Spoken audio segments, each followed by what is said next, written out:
What's up, guys? Back here again with another Montezuma's Revenge video. Been dealing with a lot of things lately and been pretty frustrated at my lack of video recording and editing skills. A couple days ago, I was about ready to throw in the towel, and this is about my fourth attempt to record me playing this game. Did some heavy thinking, and I think my solution is going to be to first off, stop being so dumb about how we record, because I was picking up a lot of background noise and it was making it really hard for me to edit. It's already hard enough for, say, if it's a 10-minute video, it's going to take me 30 minutes to edit. And if I'm making bad choices like having lots of background noise, it's going to be even longer because I got to go through and isolate all those noise and get rid of them. And I got to be honest with myself here. I'm a 40-year-old dude sitting in his basement playing old games on hardware that's at least 10 years old and using free versions of software because I'm too cheap to buy the full versions. So it is what it is. My audio will never quite be perfect, but I think people can still enjoy it if they care about these old games, and that's what I'm going to focus on. And part of my solution is going to be to shoot shorter videos, break up games into smaller chunks if I need to, and then that way less time to edit for each video. And then on top of that, if I mess up a video, it's not like I lost like an hour of footage. Instead, I'll have lost, say, 20 minutes of footage. So that's what I'm going to do. I'm going to focus on making shorter videos, make life easier for myself. Anyway, I really wanted to do the Sega Master System, Montezuma's Revenge, because I see it as a evolution of the original one. According to Robert Yaeger, who made the original Montezuma's Revenge, he never actually played this version, but I can actually see his fingerprints in it. So I don't know if he was consulting for it, or what exactly the story was, but you'll see that there are things in this version that were in his original demo, the one that got rejected by Parker Brothers, that didn't make it into the Atari 8-bit system. And I'll kind of point those out as we go. Another big difference is the graphics. They are updated, kind of a little bit more realistic. Some people don't like it because they like the cartoony original feel, and that's fine. That's a valid interpretation. For me, this is a good middle ground. To me, the graphics need to be functional first. The gameplay comes first, and then the graphics are there to help me understand the setting and give me the atmosphere. And one thing I'll point out later, when I play the Steam version of the game, I can't stand the modern graphics on the Steam version, and it's because it becomes too cluttered. And I don't think the Sega Master System has that problem. It's not too cluttered. Everything is still it's very clear what everything is supposed to be and how the game mechanics still work. All right, so in this version of the game, you can choose between starting from level 1 through 6. I think the Atari 8-bit version, you had to start level 1. I know the Commodore port, you can actually start up to level 3. But of course, we're going to start level 1. I'm going to play 3 levels, or until I die, whichever comes first. And that'll be it. But actually, I do want to go back and play the levels past level 3 because they actually change things up a little bit each level, and I think that's a really cool thing. Again, I'll explain that as we go. So we got our basic story. This is the tomb of Axolotl. Blah blah blah. It's guarded by some unearthly forces, and you see that the first room is just like the same room in the Atari 8-bit version. Got the skull rolling back and forth. Got the gray key. In fact, especially in the first 3 levels, things are very similar. And let's see, I'm trying to remember. I need to go right first, actually. In terms of gameplay and in terms of controls, this could be an emulator thing. I felt like the Atari 8-bit controls were just a little bit tighter. Again, could be an emulator thing. And actually, I can kind of point this out. In the Atari 8-bit version, I felt like I could like bunny hop up these stairs super fast. So, but watch how fast this takes me. Like that's the fastest I can go. It's a little bit slower. And then you still have kind of the same. It's very similar. If you go from one version to another, expect a little adjustment period because it doesn't quite feel the same. So when I like first switch over to the Sega version after playing the Atari version for a while, I'll like run into snakes and stuff. Be like, oh, I should have jumped like half a second earlier. So you can expect me to die a couple weird deaths just because I'm still getting used to the specifics of the control. Now, here's another interesting change. You can keep those scepters and use them when you want to. Problem being, you still have an inventory limit of 5. Of course, I have my cat meowing. I can control a lot of the sound, audio stuff in the background. I have very little control over that cat. Anyway, you can keep the scepters. Use them when you want to, so you can become invincible for how long it is, 3 seconds, 5 seconds, whatever it is. Basically, anytime you want. So there's a bit more, you can be a bit more strategic. Oops. See, like I said, you'll see me die a couple weird deaths just because the controls are just a little different than the Atari version. But yeah, you can be strategic with that scepter, but it causes a bigger problem with the item management. So even though I'm holding onto the scepter, I know I'm going to have to use it up soon because I need room for 2 blue keys and a red key.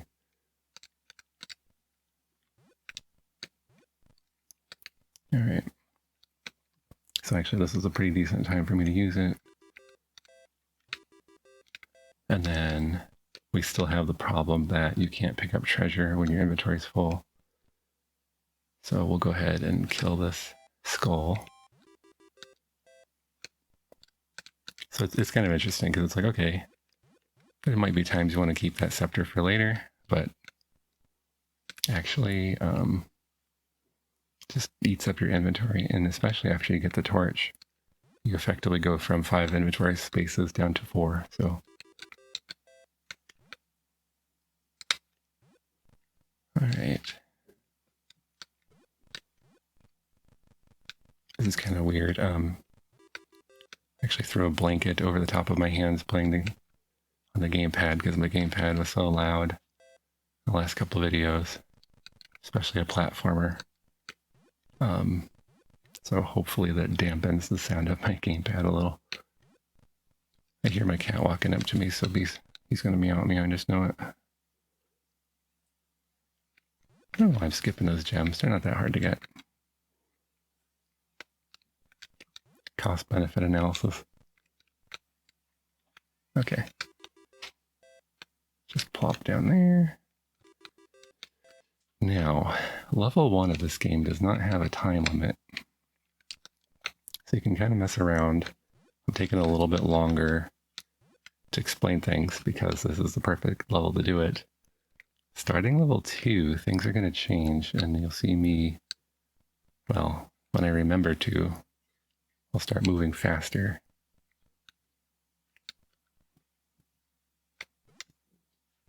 Whoa. Okay, one problem with my thumb being under a blanket is it gets a little warm and sweaty down here, so my thumb is slipping a little bit more often. That's not an excuse, just a statement of fact. Yeah, I don't normally get that gem because I feel like it's too much of a hassle, but it's not that bad. Or is it? Oh, wait. I didn't realize I could jump back up. Okay.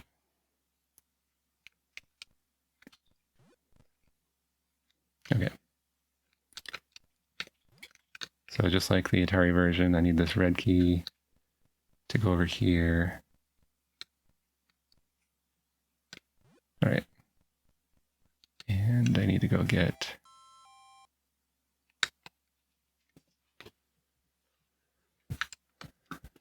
the torch over here.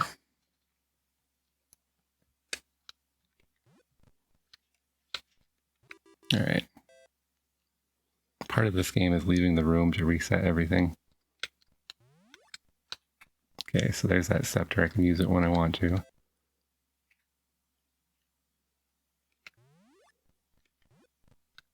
All right. I'm going to head on down here because there's 3 easy treasures to get.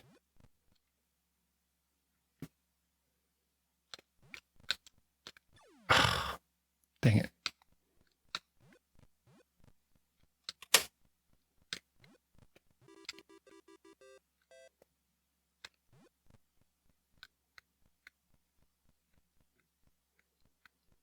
And then if you were going to play this game, like, for real, trying to get as far as you can, you basically are trying to bank as many extra lives as you can in the early levels. So then later, as the game gets harder and harder... Oof. That wasn't as bad as I thought it would be. As the game gets harder and harder, you have the extra lives banked away. Okay. Now, I really wanted that sword, because I finally figured out a strategy. So I don't want to lose my sword just yet.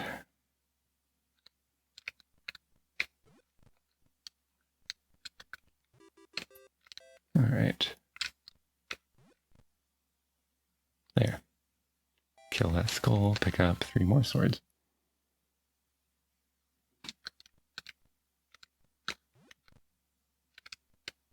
Now, in most versions of the game, skulls give you 2,000 points when you kill them.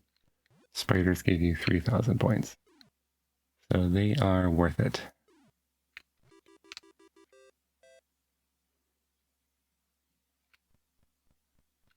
Alright. Yeah, and you need 2 gray keys, I think, on this level.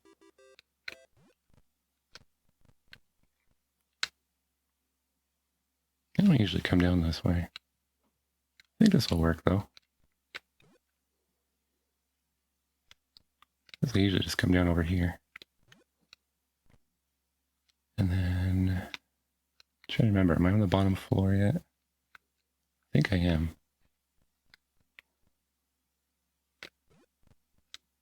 Yeah.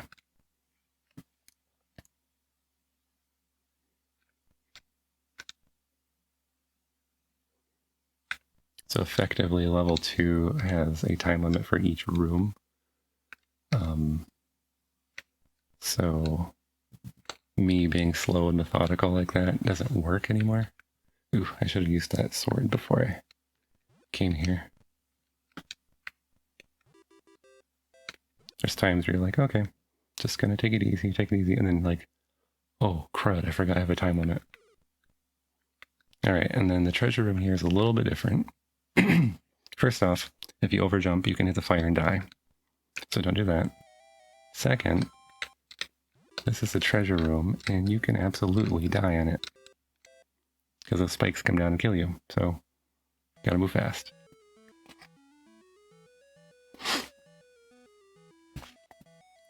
Alright. This thing that was bothering me, so I just moved it. Sorry for the noise. Okay, so, new storyline, different tomb, Tezozomic. I'm sorry, I cannot pronounce Mesoamerican words. Yeah, sorry. This region is populated by thousands of vampire bats which have thirsted for human blood for many years. Panama Joe would give them quite a feast. And I will show you what this means. Right here in the first room. Oof, I can't. And he's just staring at me right now because, okay, he's going to meow at me again, I'm sure. There it is. Okay. Anyway. Oh, there it is. That bat will straight up come over and he just insta-kills you. So you now effectively have a time limit. And I'm going down the wrong direction. I'm supposed to go to the right in this one. Oh, this cat's distracting me so much. Alright, I have to pause and take care of him. Alright. I went and bribed my cat with some treats to try to get him to leave me alone, so we'll see if that works. You might ask why I don't do that before I start playing. I do. I give him his food, his breakfast, before I start playing in the hopes that he'll leave me alone. He wanders off. I think what happens is he gets bored, and then he just comes over, and then he just looks at me, just stares at me and meows loudly. And I don't know, it's weird. He's a Devon Rex, and he's loud and gets bored easily, or something. Anyway, you might notice something weird here. When I pressed start, the traps all stayed active. I don't know what the reasoning is for that, but it actually makes me kind of entertained by the idea. Some of the early gamepads had like slow motion, like quote unquote slow motion, and all it did is it just toggled the pause button like repeatedly. I don't know if this was true for the Sega Master System because I didn't have this as a kid, but yeah, so that would not help you at all in this game because the traps just keep activating while your guy runs in slow motion. So anyway, yeah, I am paused. And then when I unpause, you can see the skulls move. Unfortunately, that means that the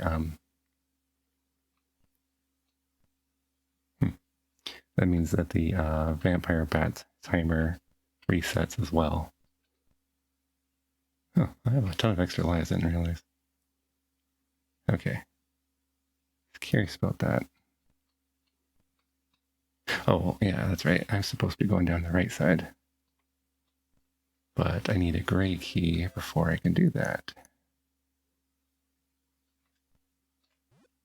All right.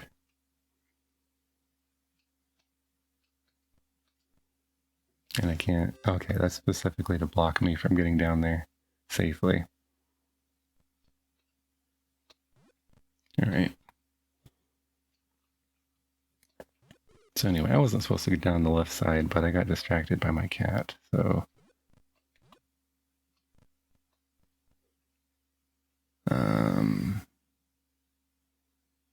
I'll use the sword and keep this.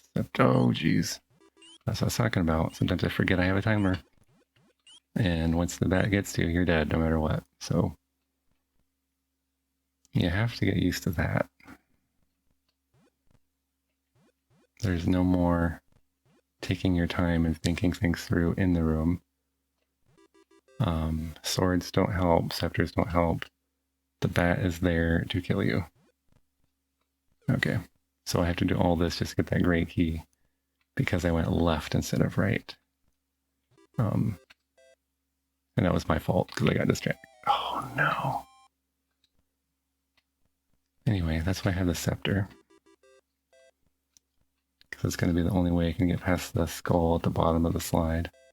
Without dying at least. Okay. Now again, I have a time limit for this room. And it's not a nice time limit. So here goes.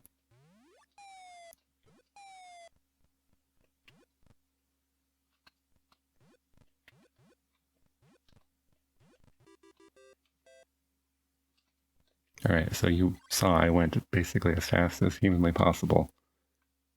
That bat was just spawning, I think, as I left. Alright. Now I have to go all the way down through here again. Again, level 2. Don't go to the left. They actually basically set it up as just a bunch of extra obstacles if you go to the left. And it is set up that way, like level 1, you have to go to the left. Level 2, you go to the left, you waste a bunch of time just to get the gray key that lets you go to the right like you should have done in the first place. So, I'm not going to play level 4, so I'll spoil it a little bit. Level 4, you go to the room where the treasure room has always been. You get there, it's not the treasure room. And twice I made it all the way there and then died trying to figure out where the real treasure room was. So it's pretty cool that way. This game is brutal, but that's kind of like the point. Like, you're a tomb robber and whoever built the tomb is like out to get you. Okay. Trying to remember if I need a lot of gray keys or not. I'm going to go ahead and grab 2. I think that might be a bad idea.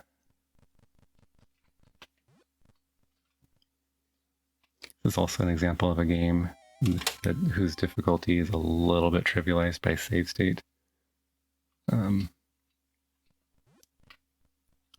know the discussion flared up on the retro gaming sub on Reddit again. And, ultimately, to me, save state's fine. Play the game however you want. Oops. just fall and break my neck. Play the game however you want. But, like, you really shouldn't be bragging, like, oh yeah, I beat Ninja Gaiden 3, it's not that hard. Okay, if you used save state, then you can't say it's not that hard, because you've changed the difficulty level. You can say, yeah, played Ninja... Oh, gosh. Yeah, if I finally got to see the ending of Ninja Gaiden, because I used save state to get there, sure. But don't then enter the discussion saying, oh yeah, Ninja Gaiden 3 is easy. No, like, I have never beaten Ninja Gaiden 3 US release because it's so... Look at the swords on the way out. They increase that difficulty level so much.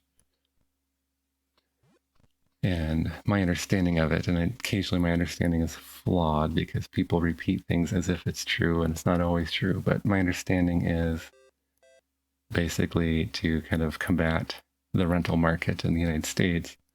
Some games, when they hit the States, were difficulty levels amped up. Because, you rent the game for a weekend, but you still can't beat it. I guess their reasoning was that maybe you'd go buy the full game. I don't know that was ever the case. I went and bought games that I knew I loved and wanted to replay. I'll go ahead and kill this spider. I didn't buy games because they were so crazy difficult. They made me throw my gamepad at the wall. Alright, I'll keep going down. But I thought that was the case with the Sega Genesis Contra Hardcore, that they upped the difficulty for the US release because of the rental market thing, blah, blah, blah. Well, the reasoning doesn't hold water exactly because the US release came out first. So, like, they might have thought, oh, vampire bat. I'm confused. Where am I going?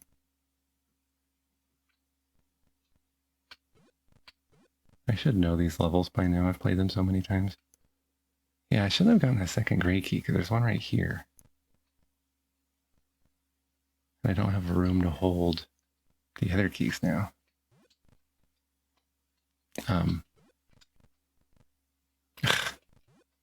Gonna have to use up a sword.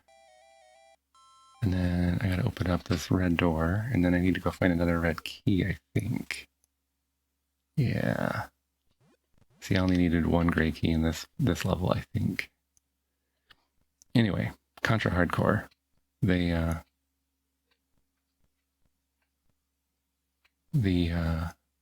US release came out first, and it was harder.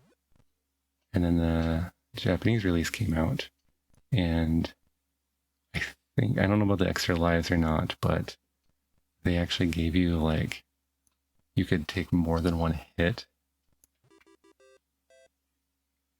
And that's a really weird thing to me because Contra's always been one-hit death.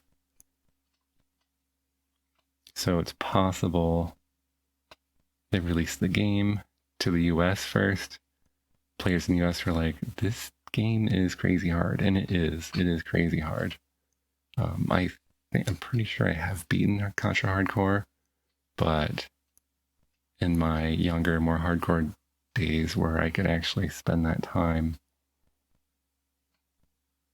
like, I seriously, like, that game's so hard that you're like, is this game busted? Like, what? And then, of course, you just have to practice, practice, practice, and then the game's still not easy, but at least you can beat it. I don't know why I'm talking about Contra Hardcore in the middle of Montezuma's Revenge. And then we were talking about save state.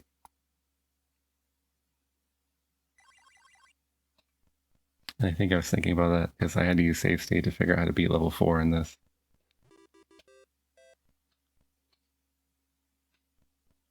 Alright. Alright, well, I do have the extra grade key, so I don't have to go down there and die in that bottom level. That's kind of nice. Alright. Just get out of here before the traps kill me. Alright, one more level, and then I'll stop for the day. I'm doing really well, though. I might go ahead and save state after level 3 just so I can come back another day and finish. Alright, so here's a new one. Mayan Chief Kukul Khan, one of the first rulers into the true power of fire. To this day, his eternal flames protect his pyramid from intruders. And we'll show you what he means by that in just a moment. Alright, so let's see here. First level you go left, second level you go right. Third level, both sides of the pyramid open up, but I like going left. I think it's a little bit easier. Alright.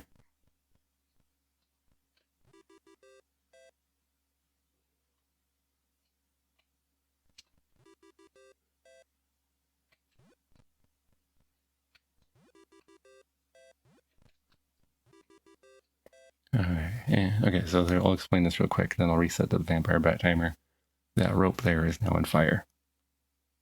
If you touch the fire, you die. Like if you're climbing the rope and you touch the fire, you die. And the rope gets smaller and smaller and smaller. And of course, that's in addition to the fact that vampire bats are going to come for me. Alright. Oh, no, see, and just walking past the fire killed me, which I think is super unfair. Because that means I have to wait for the fire to go up. Can't jump past it, because then I'll be stuck to the rope. So that's a little unfair to me, but whatever. For the most part, I don't think this game is unfair. For the most part.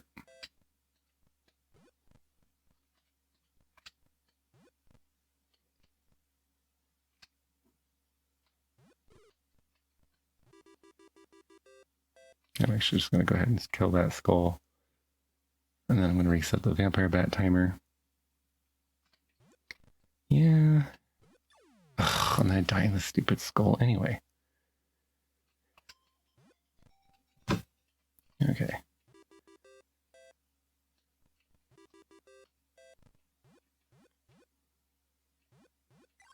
Yeah, so the vampire bat's not sure. I mean, in some ways, if you want this game to be harder, this is the version to play.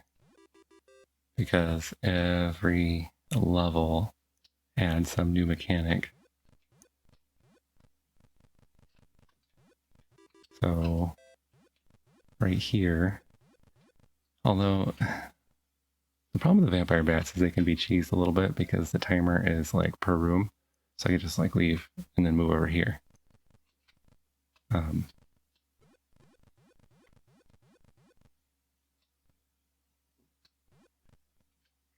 Same with if I go get these gems.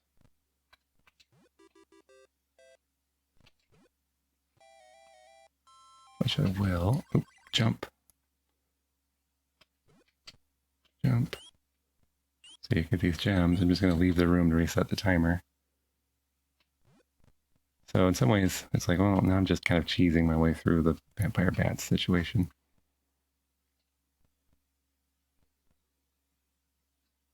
But yeah, the flaming ropes.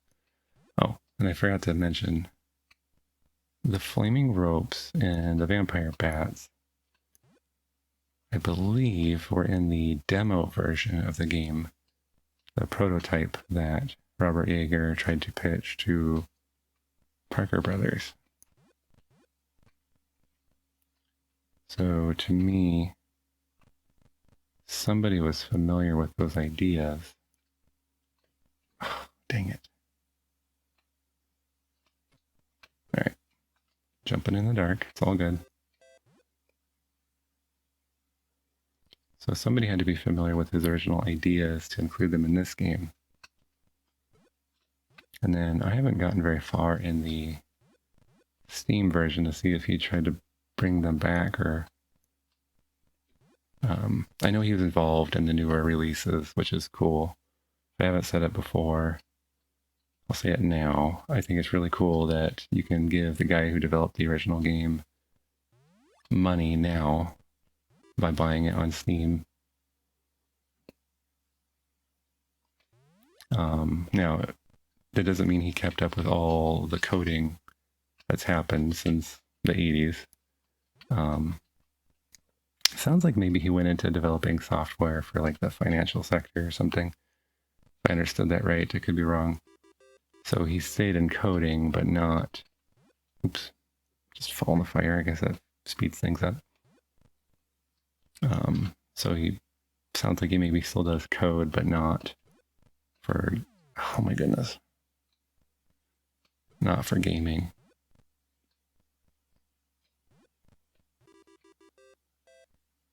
Yeah, so I just lost 2 lives to go get some money for extra lives, so that was not a good trade-off.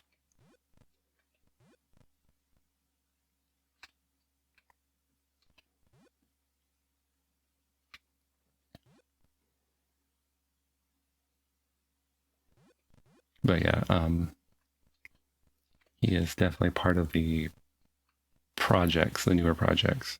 So presumably he'd be getting some money, royalties, something when you go buy a copy of this on Steam. And then the other reason I like the Steam version is that it brings back the original Pedro, which we'll talk a bit more about when we play the prototype and when we play the Steam version. And actually the NES version, so. Okay, so what do I want to do? I want to get some money. Make up for all the lives I lost. Although currently my HUD is full of hats, so I must be doing okay. Okay. Now this one, I'm fairly certain I need 2 gray keys.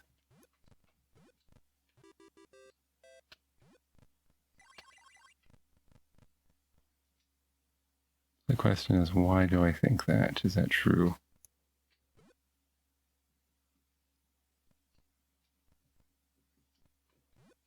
Let's see, I went down the left side of the pyramid. And then this does not look like the bottom yet. Or is it? Yeah, this is the bottom floor.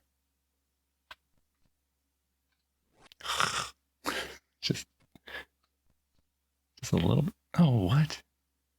Okay, these controls could be a little bit tighter.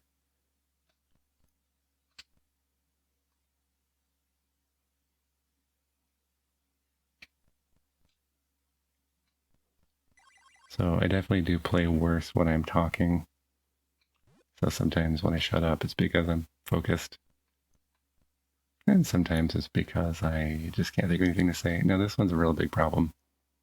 Remember the vampire bats? I can't wait for this slow guy to roll all the way to the right and back so I can jump over him. So I'm going to kill that guy. And then I want to get this gray key before I have to wait for the skull. All right.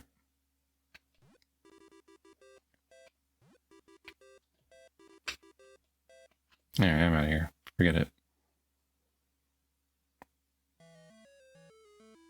Okay, so I'm going to wrap it up for today. Although I do want to read the new challenge for level 4. So, well, I'm sorry, I can't pronounce that one. Quaitlahawk, Emperor after Montezuma. Due to the amount of blood spilled by his predecessors, he is said to have had an extreme aversion to the color red. While he decreed there be no red in his tomb, you'll find some if you look hard. So yes, you have to pass at least 2 red doors to beat this level. Possibly, I think it's two, maybe 3 red level, or three red doors. But there are very few red keys, so that's your challenge for this level. And then, like I said, when you go to where the treasure room is in the first 3 levels, it's not there. So, yeah, got tricked. Anyway, I'm gonna save state and play this some other day. But final thoughts on this one. Graphics wise, like I said, it's like a step up. Graphics look great. I really wish I played more of the Sega Master System as a kid, because I think I don't know, maybe if it had a better video game selection, it could have beat the Nintendo, or better marketing in North America or something.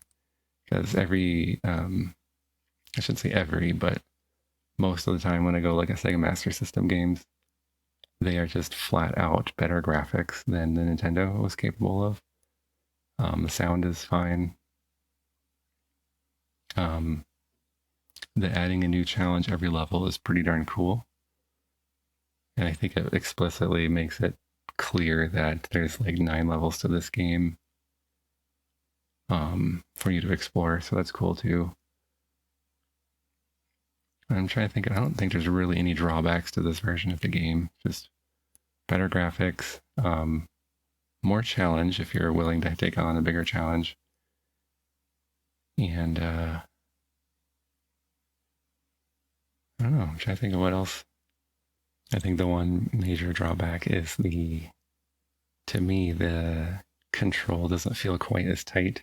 I really like the Atari 8-bit version for that. And then there's the fact that the Steam version is real solid. So there's, a contender for best version of the game. And then I am also looking forward to seeing the Nintendo version of the game at some point, the full version, to see if it is, better in some ways. It's obviously we're going, like I said, Sega Master System had better graphics, but the Nintendo version more apes the original Atari 8-bit graphics, and so goes back to Robert Yaeger's like original vision a little bit more, whereas the Sega version is like more of an evolution, building on but moving forward, if that makes sense. Anyway, that's it for now. Hope you guys enjoyed. See you next time.